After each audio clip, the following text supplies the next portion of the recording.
Dementia Researcher with a blog and a rating.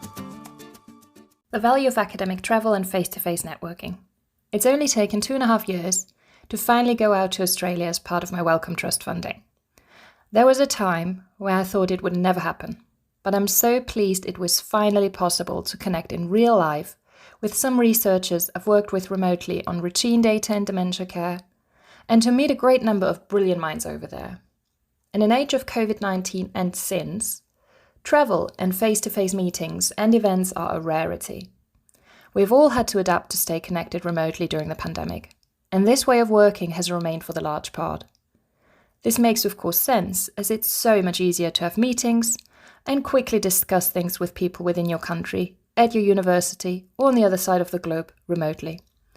However, just like with care delivered remotely, not having the same benefits as face-to-face care, there needs to be a healthy mix of meeting face-to-face for larger events and activities, and doing our day-to-day job remotely from the ease of our, surely now well-designed, and heavily planned populated home offices, also called office jungle. So in November, I was fortunate enough to finally board the plane, plural, to Sydney to do a whirlwind tour of dementia and aging academia in Sydney, Melbourne, and Adelaide. I was really excited to meet so many people in person, share my research into inequalities in dementia care, and hopefully establish some new working relationships. My trip far exceeded my hopes of the trip, and I must admit I do miss my time in Australia already. So where did I go? Besides a lot of Australian wildlife appreciation at Taronga Zoo and Cleland Wildlife Park, I gave a series of talks and guest lectures at the University of New South Wales, Macquarie University, Monash University, NIHR, and to top it off, an invited plenary talk at the 55th Australian Association of Gerontology Conference in Adelaide. It was a brilliant opportunity to discuss my research and place it into different contexts with Australian researchers, care providers and carers, and to learn about the aged care system down under. There are striking similarities, of course, but more so in the many barriers which people with dementia can face when trying to access care.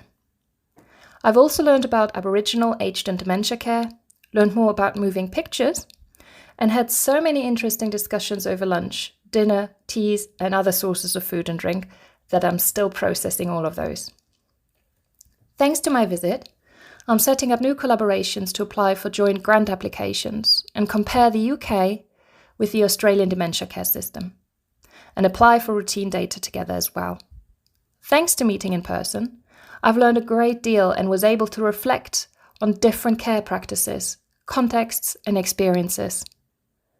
And thanks to going to Australia in person, I feel even more motivated and have new ideas on how we can all try and reduce inequalities in accessing care together.